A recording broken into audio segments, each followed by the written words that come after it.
I live and die by the zombie takeout.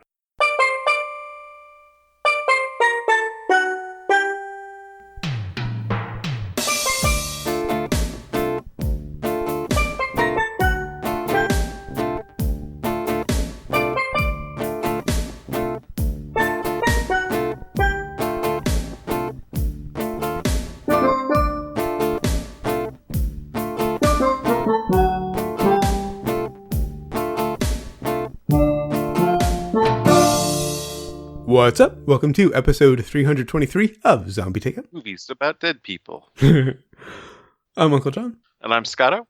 And before we get to this week's movie, we got some listeners submitted. This is from John Phillips on Facebook. He said, I guess this was recorded before Powers Booth's death. This was actually recorded afterward, and we were talking about possible tribute episodes after the show last week, and I knew I was forgetting somebody. They're piling up. I mean, well, think about it. I think was Powers Booth the night before we recorded? I don't know. I know it was before because I had looked at his IMDb. And then I think before this thing even came out, there was Chris Cornell last week. Was he in Singles? We may want to consider that. Was he on screen? We'll have to check into that. He was in Singles, of course. Okay. But I mean on screen. Okay. We might want to consider it. He's got like a cameo, kind of. Well, it's the only possible tribute anyway. There's it's probably one of the funniest scenes in the movie where they've installed somebody's stereo system. And he's just kind of like a gawking neighbor, just kind of like, huh? What's going on? Nice. So yeah, we'll have to discuss that. Powers Booth, I didn't see anything, but we were just talking about it before the show. You found something. Yeah, I can't see us doing Jonestown. I mean, no. As great as a performance that was, holy fuck. His stuff was a little too mainstream for us, generally. Well, it's not even mainstream. Everything he did was very serious. Yeah. You know, he's not like, I mean, I always said the guy, I confused him with, what's his name? Rip Torn. Yeah, just, I guess the names are just weird to me. So, right. Rip Torn, though, at least does comedy. The occasional comedy. Freddie Got Fingered, Men in Black, yada, yada. Yeah, exactly. But yeah, there's no winking from Powers Booth. No. But we've done dramas. We've done serious movies. Hell, a few weeks ago we did 1984. Very true. Very true. And I do see a very weird film in the Powers Booth thing where he's co-starring with Rutger Hauer. And anything Rutger Hauer is in our wheelhouse. Yeah, exactly. Yeah, Rutger Hauer is, but we can't keep doing these. We need to take a little break. Yeah. We will be doing more tributes. We talked about one from possibly Michael Parks. I want to do Singles, but they will be put off for a while because we have a guest coming up for the week of our review of Death Race 2000. Jen will be coming back to discuss the current season of Mystery Science Theater 3000 with us. And I've already pushed that off 3 weeks. I originally told her the first week of June. Had to message her a few days ago and say, the last week of June. So I don't want to push that back anymore. After the 2002 parter, we'll be resuming the tribute episodes. And then we've still got Roger Moore. Yeah. I mean, granted, we've done Spice World already. And I'm trying to think of what else we've done with him in it. I think that was it. Really, and that's the only other one I was thinking we might do is Cannonball Run, but that was a little too mainstream. Yeah, but I mean, it's still a fucking train wreck. And then you mentioned before the show again, you found a possible tribute episode. I mean, if there was a Bond movie that we would do, it would be Moonraker, would it not? Yeah, true. It is kind of the clusterfuck of the Bond movies. Oh, yes. It's a very enjoyable clusterfuck from what I remember. So, I mean, That's a possibility, yeah. If we're going to do a Bond movie, yeah. It would be Moonraker. And you also suggested possibly the last of the I think it was Curse of the Pink Panther, but he's only in it for like the last couple scenes, spoiler alert. So Moonraker really is the best option. And I kind of wish they had continued the movies with him as Clouseau, but oh well. Yeah, I guess it was only a joke that could only go for a few scenes anyway, where he's bumping into things and saying you should have your consult your architect to remove that And pillar. I've only seen Moore do comedy a few times, but he was great at it. I mean, he was. He was in a very regrettable movie that I almost wish I could unsee called Boat Trip. Oh, I was going to say Spice World. No, well, we've discussed Spice World. I know. Boat Trip was Horatio Sands and Cuba Gooding Jr. Holy fuck. And it was horrendous. But Moore's turn in it was actually quite good. That sounds so bad. I'm surprised ISIS hasn't claimed responsibility for it. Up there with Spice World, where him and O'Brien were really the good parts of the movie. Anyway, we've also got a voicemail from Bodo. Hey, it's Boto again. From the Star Trek, from what I remember, that the Klingons from TOS were Klingon-human fusion. That way they could spy on the humans easier.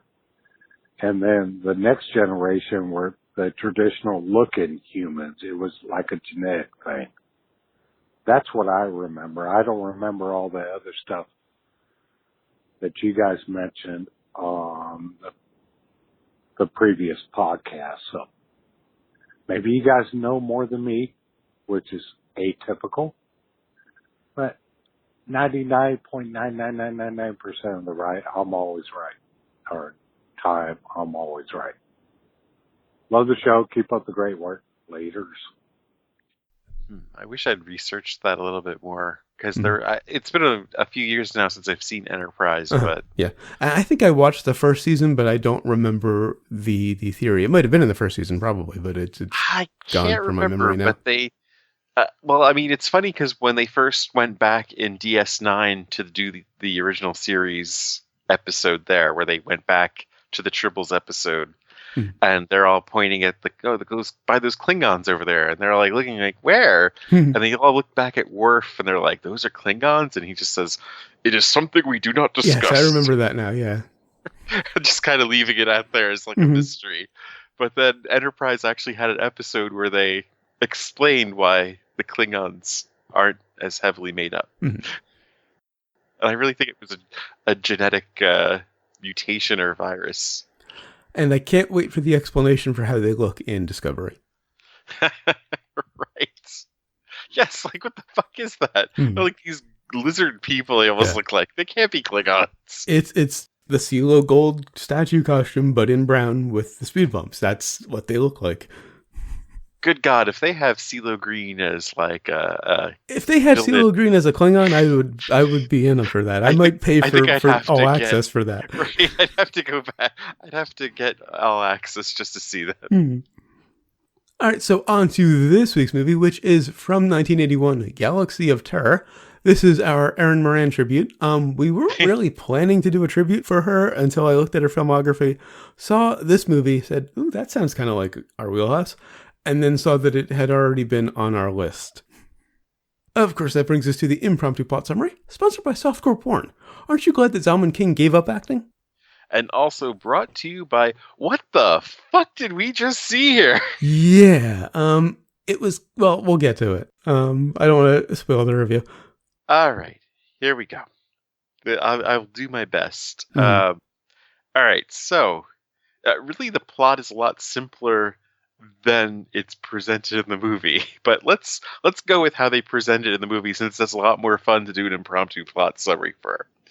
All right, so we have a red guy looking at an oracle with somebody, and they just decide to send these people on this mission to this planet. Not just a red guy. A guy with a glowing red spot over his face that just screams he's going to be on the ship, and you're not going to know who he is until the end of the movie. Yes, yeah, pretty much. If you don't recognize his voice, which was pretty recognizable. Yeah. And yeah, I mean, why else would they be showing this dude at the beginning? You know, I mean, it would have to go. All right, so they send this group of fuck ups. I mean, there is no person on this crew that you wonder why they're there. I mean, except for like the I guess the technical officer. She's the only one that seems to have the pilot her is shit fairly together. competent. No, the pilot never got over Macho Grande. Oh, that's true. She's a good pilot, but yeah, she's got some scars. She's a good pilot, but I mean, she literally, they literally did the Macho Grande thing. They did. No, I never got over it. Whatever it was, they called it instead of Macho Grande, right. But it was Macho Grande. And she had to concentrate. Yeah. So yeah, she's practically a suicide pilot. Almost crashed them in like the first reel of the film, actually. Got them all killed just coming in. Because she also felt like just leaving without any warning. I mean, there was a lot of this, as I'm saying it, it's like really unnecessary to the film for the most part. Yeah. But anyway, let's see. We've got the commander who's tired of giving orders. The leader, I guess the second in command, who just I don't know, he just wanted to fucking burn everything in sight. Yeah. We've got the second technical officer who couldn't even open his seat. We have but brilliant casting. Of course. Well, I mean, he was second running to Mark Hamill as Luke Skywalker, by the way. Oh, wow.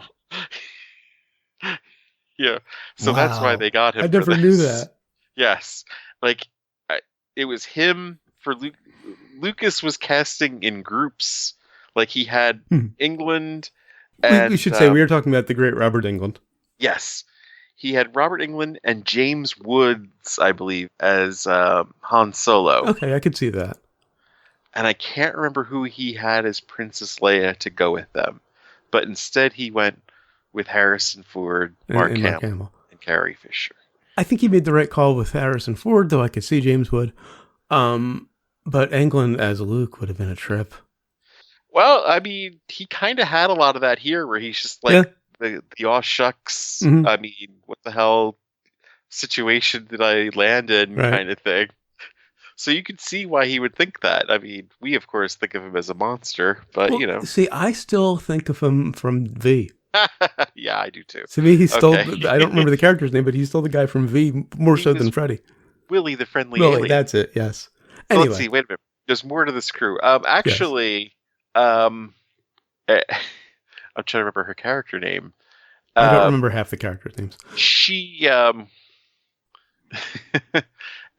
Aluma was sort of a precursor to Counselor Troy. Yeah, I'm convinced. I have that in my notes. I think she inspired Troy. Oh, without a doubt. Yeah, this is Erin Moran's character. But much better acted than Rita Sirtis. Which, of course, isn't saying much. Well, yes. But, I mean, still, though, she was actually one of the solids in here. She was believable. With what the work she had to deal with. Then we had, let's see, of course, the cook, which I'm not sure why he was there. No. Well, we know why he was there. You know, it's just not, they don't know. Right, because they have machines that cook already. I mean, so why is there a human cooking here? And then we have, of course, we have a couple of people still. We have the guy who liked crystals, or these weird crystal blades. We've got Sid Haig making maybe the best decision of his career. I'll get to that. We have Dead Meat, the Jack Blessing, who I'm not sure what he was supposed to do, but he was just afraid. And then, of course, the our hero, the person who I guess he got demoted or whatever, and this is kind of like his second chance or last chance. Our soap opera Errol Flynn guy. So that was what, 20 cliches in one movie? Yeah, pretty much. So they get on this planet and they're being attacked by creatures, and it took me a while to figure out why it was a different creature that was attacking them or what they were really doing there. But shocking, it turns out, and stop me if you haven't heard this before, that whatever you fear is what kills you. And apparently Dead Meat feared Salacious Crumb, because that's what that first thing kind of looked like. I mean, it's pretty much the Star Trek episode Shore Leave, only it's like whatever they imagined came to life, only it was all about fear. It's Lovecraft in space. Pretty much.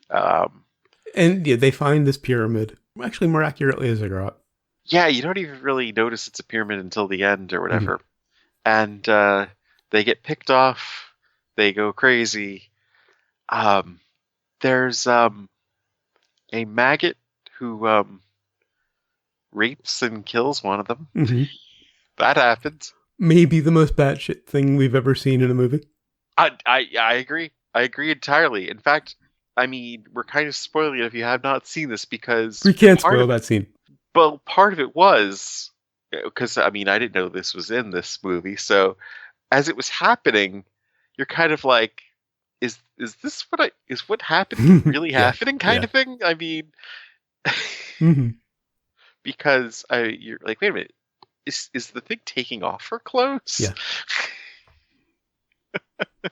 And so, of course, it leads to the big reveal. We find out who the red guy is. No surprise. And hilarity ensues. At times. And one of the things I liked is that they really jumped you into the action. There was this really quiet beginning with the credits, and then suddenly this really frenetic scene where a bunch of people get killed on another ship that, you know, we don't... Well, it's actually the ship they're visiting when they first land on the planet. I just connected that now. We see, you know, that ship get torn apart by, of course, the figments of their imagination. Well, right. And so the line, of course, that's most accurate in this is Aluma, who says, we know there's no survivors. Let's get the fuck out of here. Right. And the movie was no more. Right. I mean, that is pretty much, if you were in that situation, you would just be like, I'm not going back out there. I'm going to fucking make this shit work. And we're getting out of here. I don't care what we have to do. And then cut to the scene with the red face guy and a woman who looks like a character from Dune. And the dialogue felt very Dune. I thought she was actually the woman from the Holy Grail that was beating her cat. One of those two, yeah. Kind of fits that. It had a very Python feel to this whole thing, actually. But it was all this, you know, the prophecy foresaw this, yada yada, political, mystical nonsense. In fact, there were many scenes where they were like creepily walking along something where I just expected the screen to go black and the intermission thing to come up and we hear the organ music. You know, because it had a very Python feel to the whole thing. I don't know if that was intentional, though. And I will say, Ray Walston, Sid Haig, and Robert Englund really elevate the movie. Of course. They keep it from just being mediocre. Well, them and some just truly batshit insanity. Keep it from just being completely mediocre early 80s sci-fi. Sid Haig, though, I don't know. He was kind of just chewing some scenery there with the hand gesture. He did make the best decision of his career, though, because Sid Haig didn't think the dialogue in the script matched his character, Kuhad.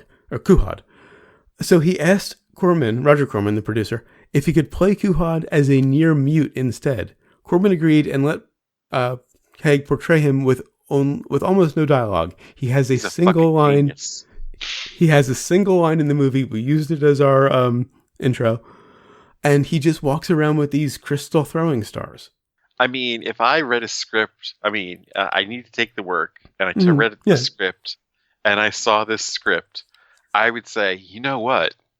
What if you were a mute? If I ever get back to acting and I'm in something shitty, I would so do that. Yeah. But they're all walking around with these blaster pistols, and he literally has crystal throwing stars. He literally brings a knife to a gunfight. Thought of it that way, but he did. And then when they shatter, it's like you're the fucking stupidest person in the whole world. I just had to. Of course, I just thought fucking crystals. Yes, and of course. There are also some very interesting editing decisions in this movie that really throw off the dialogue. Like the rhythm of the dialogue, some decent performances, you know, passable at least. But then there's this editing that just throws these lines out of nowhere. It just takes them completely out of rhythm. It makes no sense. But of course, Ray Walston. Oh, yeah. Holy fuck. He does good. I mean, I have not seen him in... I mean, I've seen him in bad movies, but I've never seen him bad in the bad movies. Right, yeah. I mean, he was in a bad TV show and he was still good. Oh, come on. It was him and Bill Bixby. Yeah. I guess it was good for the time. Oh, yeah. It was fucking I mean, sci-fi sitcom? Yeah, true.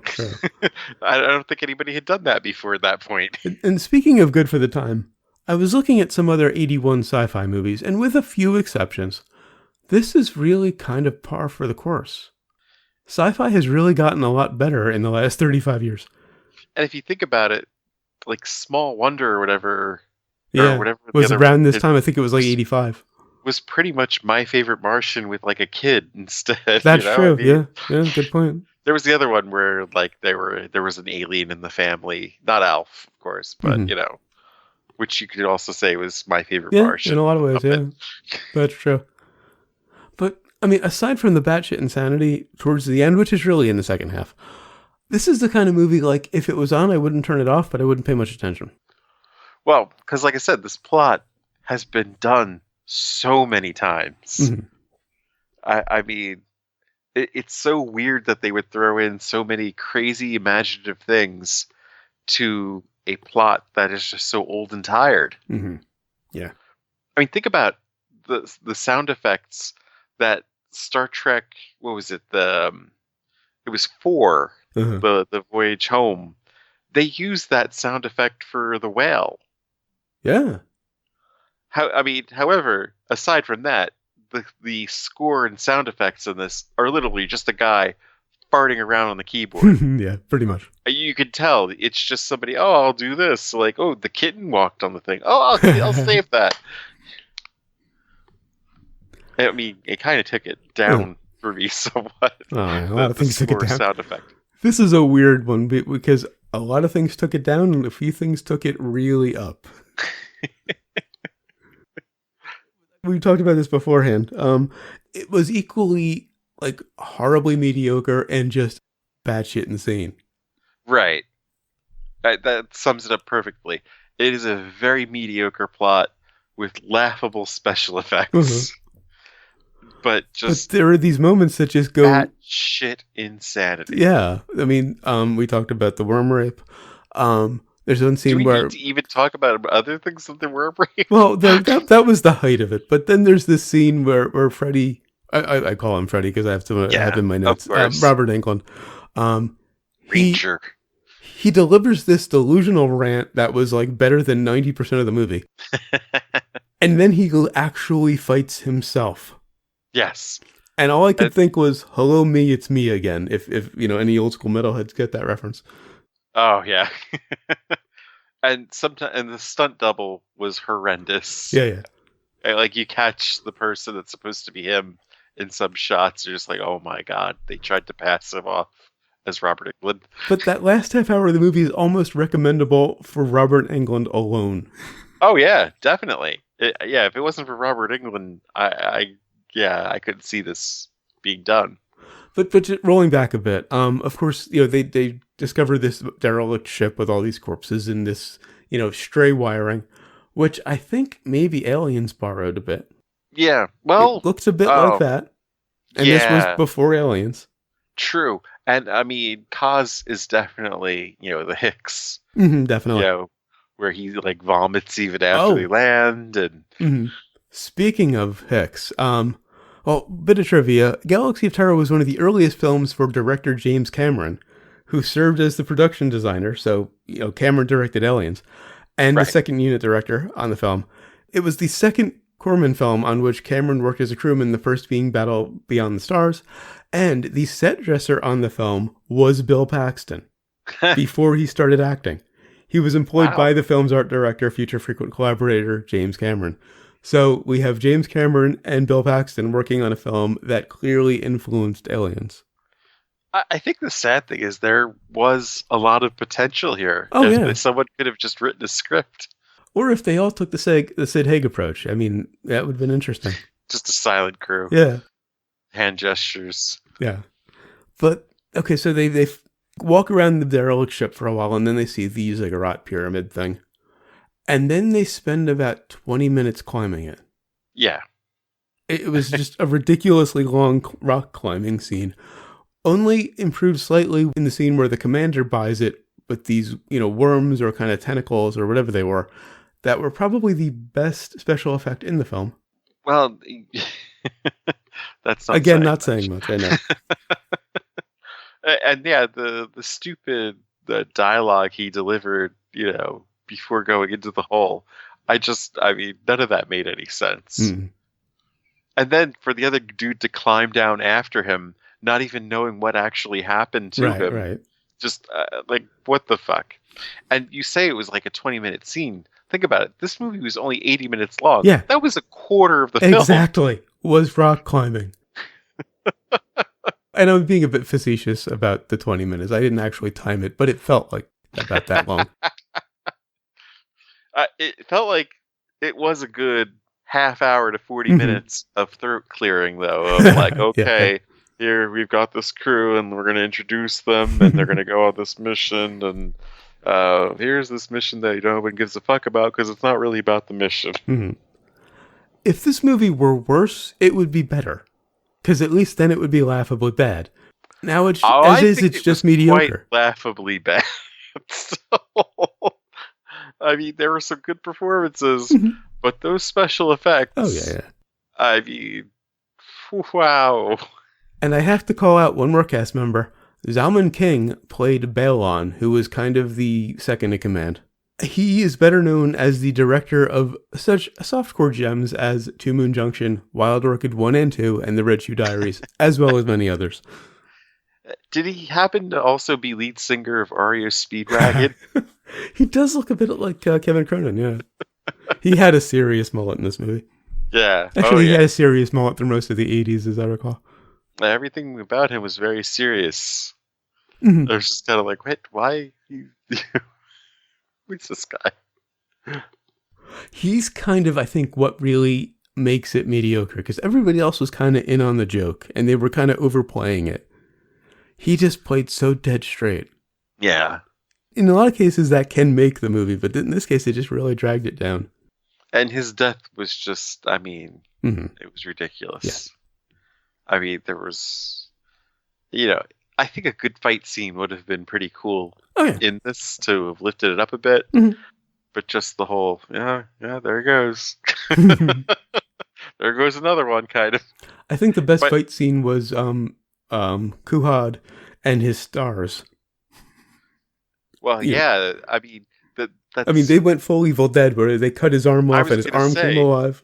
There was this, and the worm rape, of course. Yeah, of course. It's two very Evil Dead moments, pre Evil Dead, of course. And Englund fighting himself, that's very Evil Dead. Oh my god, yeah, that's Army of Darkness right there. Mm-hmm.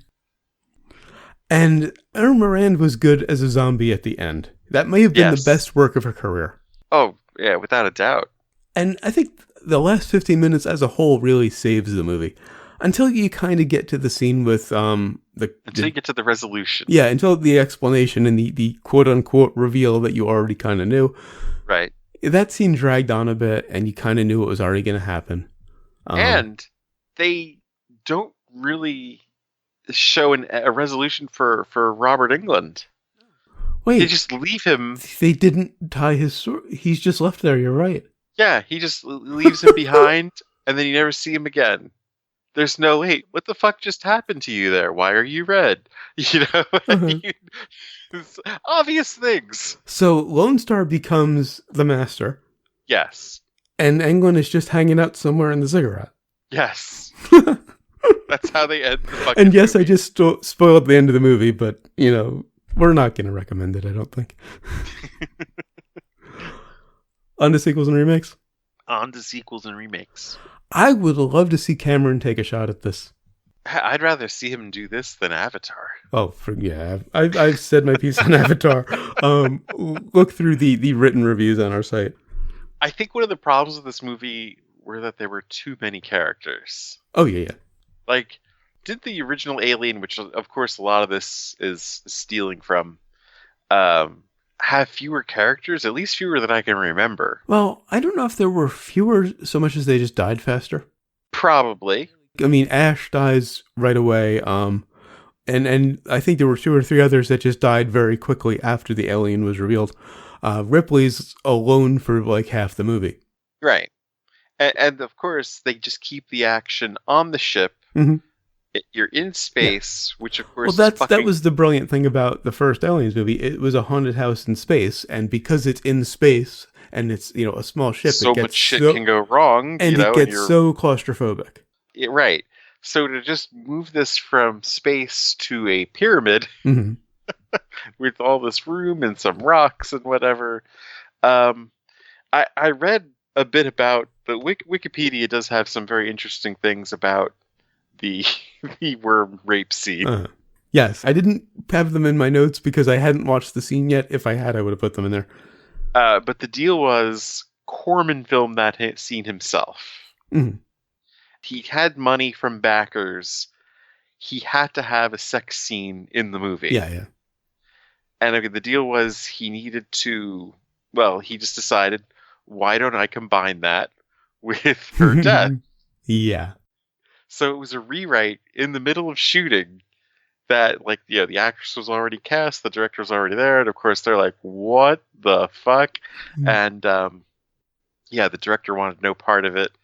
And, well, he had to come back in to edit it because originally it was given an X. Because it was quite a graphic. Bit more graphic than we saw, which is saying something. Yes, so it was more graphic. And,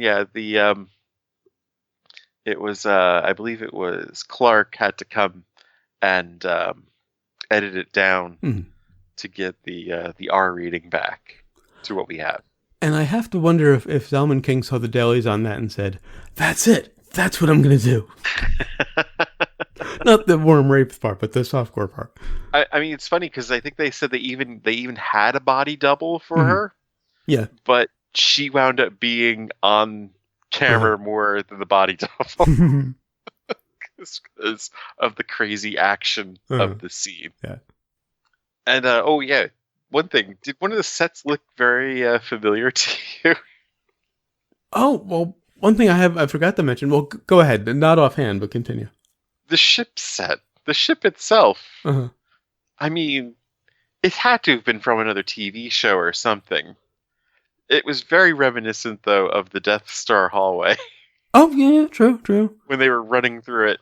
It was my, Chris Rock, George Lucas gonna sue moment. And when they get on the ziggurat, the sort of paper walls looked like about 20 early 80s music videos that I could name. Oh, and of course, the slide, all I could think of was, you'll shoot your eye out, kid. Of course. It was practically the same set. On to Brains? On to Brains. This got so close to being recommendable just because of the insanity, but didn't quite make it. I'm going to go 3.5. It's so crazy, you got to see it for yourself. I'm giving it 4. All right, and what have we learned? I'd stay away from the maggots if I were you. And I learned that those fucking crystals will get you every time. At least, they can't Bill Cosby. You had to crowbar that in. Yeah, I did. All right, so if we were mistying the movie. Oh yeah. Oh god. I had so many misty lines. I had so many riffs for this movie. I hope they do it. Maggot rapists. What? I hope they can fit this one in next week's season. I hope they can get the rights. Oh, of course. All right, so until next time when we'll be reviewing Caged Heat, this continues our, I guess it's a tribute two-parter. This was Erin Moran. Caged Heat is Jonathan Demme. I'd almost forgotten. Wait, who is Caged Heat a tribute to? We've had... It's his first movie. It's the only movie he directed that fits us, I mean, I think we've joked about doing Silence of the Lambs someday, but no. Yeah, just too good. Until then, go to zombietakeout.com, check out the album art, the episode description, of course, the episode itself, which you're already listening to. Links to find us on Facebook, Twitter, Google+, and YouTube. Links to subscribe via RSS and iTunes. Please leave us a rating and a review on iTunes. We'd really appreciate it. And, of course, if you enjoy the show, spread the word. Give us a little word of mouth. Of course, we appreciate all of the listeners we have, but more would be better. You also find the movie list, every movie we've reviewed so far, and every movie we're going to review up through Zombievers somewhere in probably September by now. It might be the next to the last movie of the year at this rate. Yeah, who knows? They just keep piling up. End of the year, by the way, we have to do the Nigel Bach Christmas movie. I just remembered that the other day. He does a Christmas movie. The guy who did Bad Ben. Okay. You also find the recommendation list. This almost made it, surprisingly. An Erin Moran tribute episode almost made the rec list. I was not the look on my face. If I should have been recording myself watching this movie. Who knew? Because it was just wait, what? What am I seeing? And after the last 2 weeks, you really wanted to get to some classic, cheesy B-movie stuff. I was not expecting this to deliver the goods. Watching most of it, I was thinking about that. I'm like, okay, it's kind of there. It's a little mediocre, but it fits the bill. And then the worm rape happened. Yeah, this just has so much misty potential. Yeah, it's why I recommended it. This is to see. I didn't even drink anything, and I enjoyed it. But I can imagine knocking back a few friends and just shouting lines out. Mm-hmm. You can email us zombietakeout@gmail.com or leave us a voicemail at 414-368-CTO1 or for the Alphanumeric Challenge. You can crystal yourself. Nice. 414-368-9861. Of course, always remember that you'll always be calling from the middle of Milwaukee. And until next time, always remember, never forget, wherever you go in life, there you are. I can leave.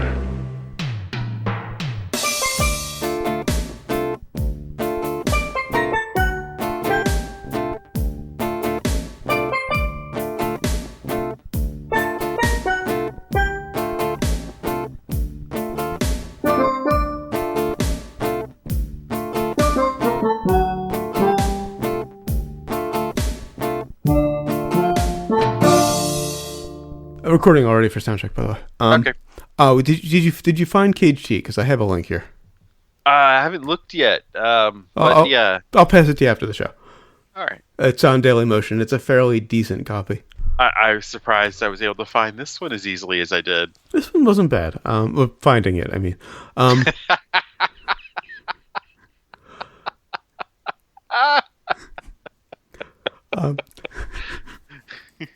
I'm recording that, so that's liable to be the outtake.